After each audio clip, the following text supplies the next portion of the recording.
So the statement is that declare an integer array, initialize and display its elements. So we have discussed the basic logic in the last video. So here you can see I am implementing that logic over here as data 1. This is my name of the array, this is my type, and these are my initializers, that is the elements of that array.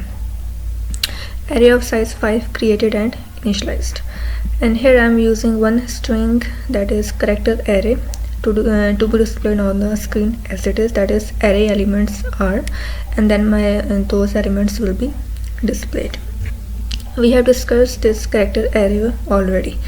So in our main procedure, what we have to do first, what we have to show this string on the screen, that here these are my elements. So for that purpose we always use the EDX register. So I'm moving the offset of the string, that is offset of this character array, into the EDX register, that I am printing that a string on the screen by using call write string procedure.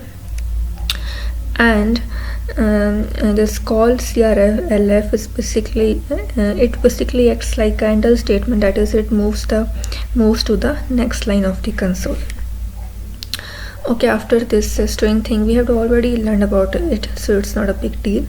So basically, in order to access these elements, what we have to do, you can see over here, as I have discussed, that firstly we have to remove the garbage value from the whole EAX register, that is 32-bit register. Although we know that we are gonna use only the AL part of that EX register, that only the 8 bits of this 32-bit register. Why? Because I know that here my type is for the array is byte. It means that my each integer element is taking only 1 byte, that is only 8 bits. So in order to store any 8-bit data, I have to use only the 8-bit register.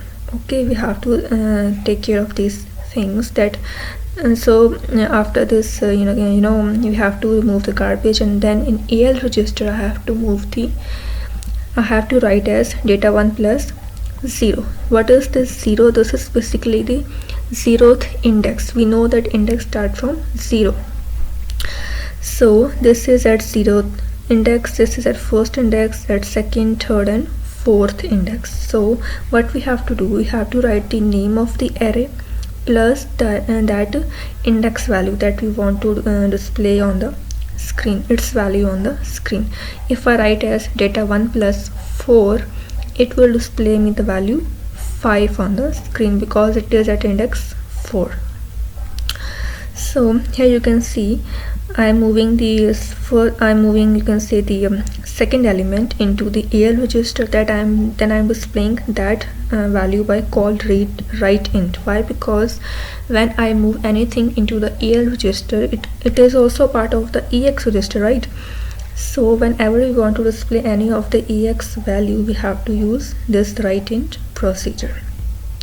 And similarly, next the third value is being moved into AL, then displaying that value, then moving on the next line, and then the third index moving on the next line, fourth index value, and then moving on the next line.